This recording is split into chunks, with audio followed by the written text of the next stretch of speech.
Okay, thanks, Remy. I think first of all, folks, like everybody else, I'd like to thank Remy and Gotham for this initiative. We're all kind of in lockdown. We're all therefore out of our normal networks. So it's good to have this chance to get together and look at some of the big issues of the day and of course the future. I hope you can all see my presentation now. Is that up and running now? Yes, it's up. It's yeah, good. Okay. Good. Now you can see that I've actually used the title of the whole discourse because I'm going to set the scene for the rest of you. That's one of the advantages of speaking first. I can give you some background and some context for the rest of the event. So that's my aim. What is the future? Good question. You tell me. We'll all discuss that and we might have a clearer idea by tomorrow. But certainly what we do know is not going to be what we expect it to be. We'd like to know what's going to happen, but we're not sure. We're not sure what the future will look like. We're not sure what the new normal or the new usual will be. What we can do, make some observations and some kind of slight predictions and some kind of guesses at what people should be doing to make that future happen. If we start by looking at what's happening today, that's quite a useful starting point. We've got this pandemic and we do know it's of world-shattering importance and it's a world-shattering impact. We're not quite sure what those impacts are, but we've seen globally the economy of every country has kind of gone through the floor. So we do know that everybody's going to have difficulty realizing just to get back to where they were before, never mind make the future. So various governments have put in place some schemes of support, and they put in mainly schemes to protect jobs and protect hopefully the existence of companies so that they are ready to go when the pandemic ends, or at least when lockdown ends. We know of course that some industries will be hit and have been hit more than others. Aviation is probably the biggest. Nobody hardly is flying at the moment. So there are thousands of planes grounded on airports, in parking lots and so forth around the world. And aviation will take some time to get going again because lots of people have lost confidence in the ability of other countries to keep them safe, never mind their own country. Travel and tourism is almost non-existent at the moment. If you could travel, you'd be very lucky to find anywhere that you could visit safely or even at all. And hospitality is dead. Most restaurants, most bars, most clubs, most pubs have been closed because it's impossible almost to maintain social distancing in what are usually crowded places. However, what's wrong, what governments are not doing is reviewing and revising their industrial strategy, and they're not looking at their infrastructure development. So governments have done the bare minimum they can to protect jobs and protect firms, but they're not really looking at the big future. So, for example, developing ports, roads and railways is something they could be doing while traffic is very light. And I know governments have got a problem with, obviously, with the cost of things. They have to prioritise their expenditure, but they could be doing infrastructure development, because what they have done is obviously borrowed lots of money while they've had the chance. What they tend to do though is to look inwards instead of outwards. They've looked at this protection, and in most cases what they've done therefore is made their countries lack the capacity to act, and in some cases even lack the ability, because skills are declining as we speak. Even people who had the skills are losing them, and people are not gaining new skills. Not enough people have taken it on themselves to develop their skills during this lockdown period, and most companies are not looking at how they can develop their employees during this period. It's essential that when we have the green light to take the economy forward, we have the infrastructure and the skills to move. So skills development is really essential at this stage, and it's something that can be going on in this lockdown period. This means, of course, things like the just-in-time model is likely to lose its appeal to people. The global supply chains are all being affected, and we've seen that various countries have run out of essential supplies like personal protective equipment. It's had a real problem in supplying that to the NHS and to care homes and people.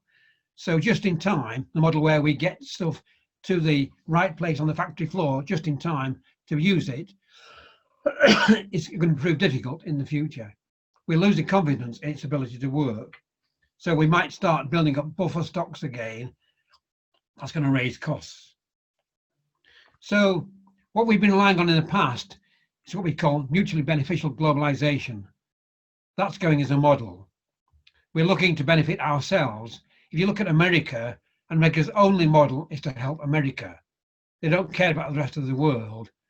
And various other countries are looking at saying, let's put our own country at the center of the universe, and certainly at the center of the globe, at the center of our expenditure. So aid, charity work is suffering because not many people are willing to kind of put the money into it.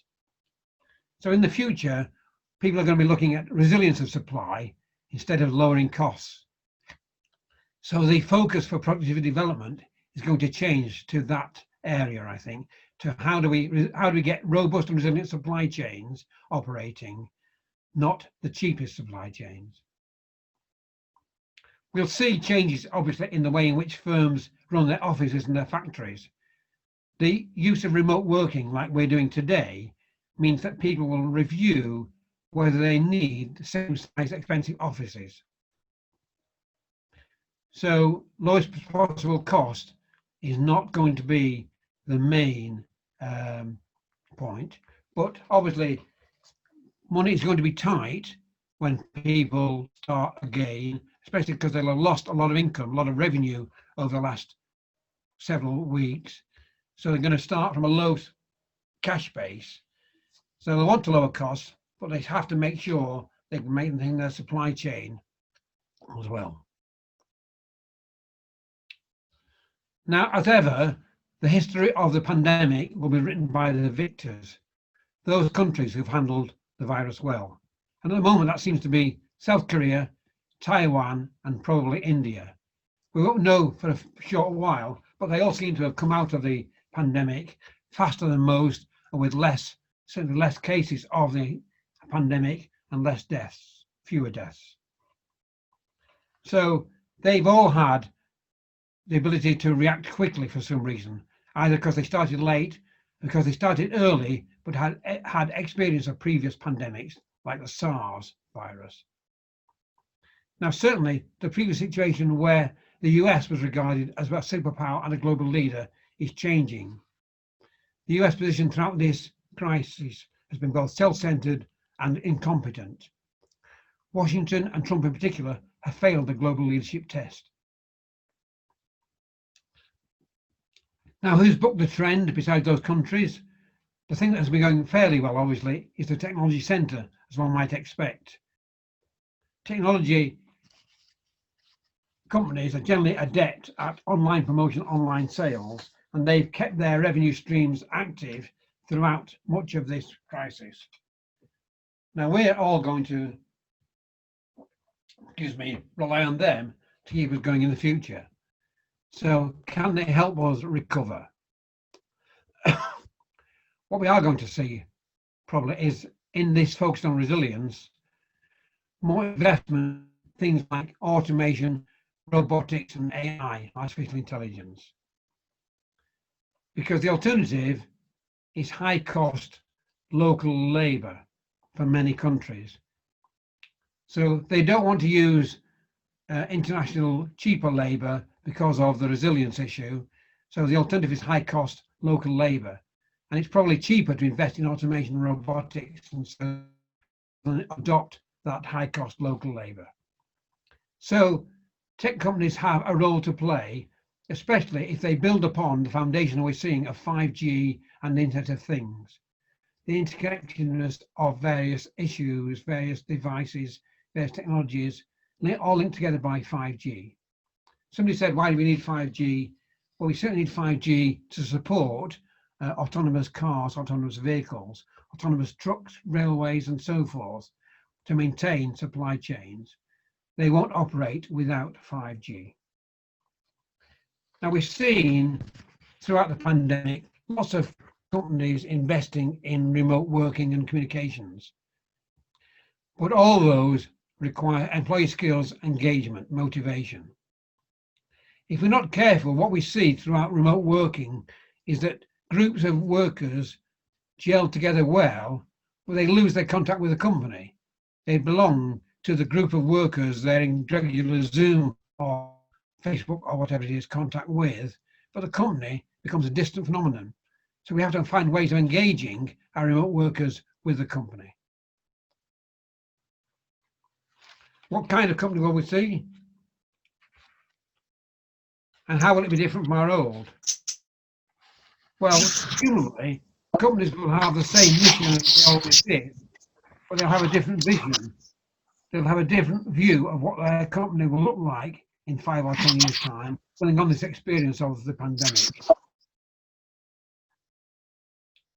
We'll need innovation, of course, but most companies are not innovators in technology.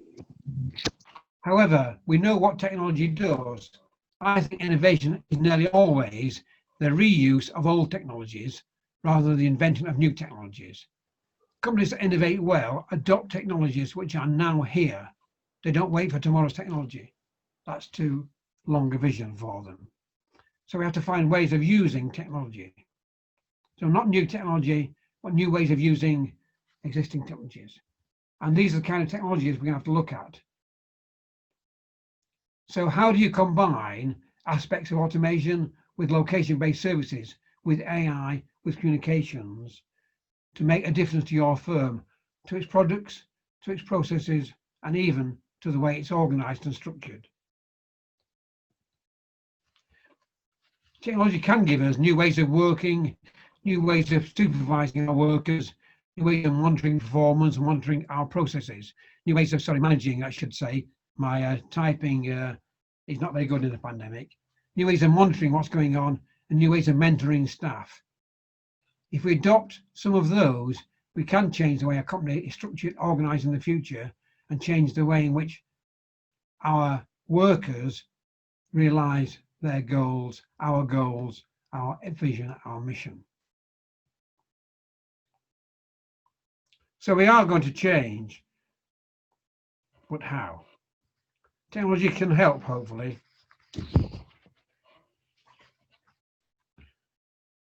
And hopefully it will drive change in beneficial directions.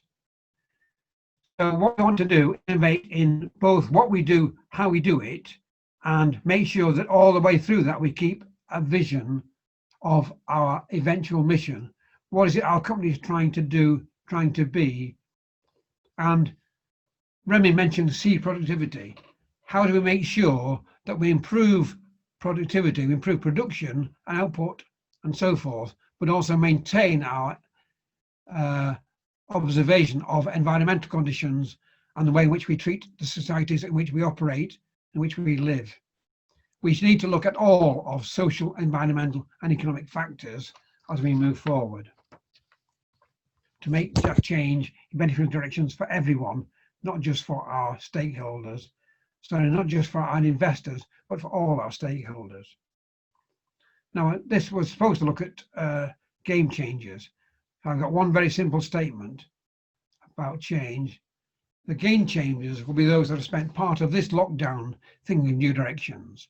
It's too late to start when you restart your business. Now is the time to be thinking. Now is the time to be innovating, planning for that future. And while we're doing that, we need to keep our employees engaged and motivated so they can stick with our vision.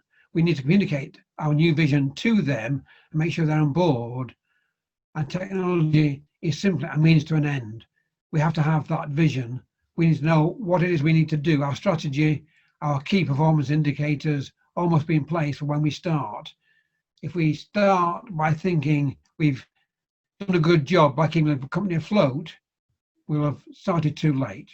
What is it we're trying to do now to make us ready for the future? Thank you.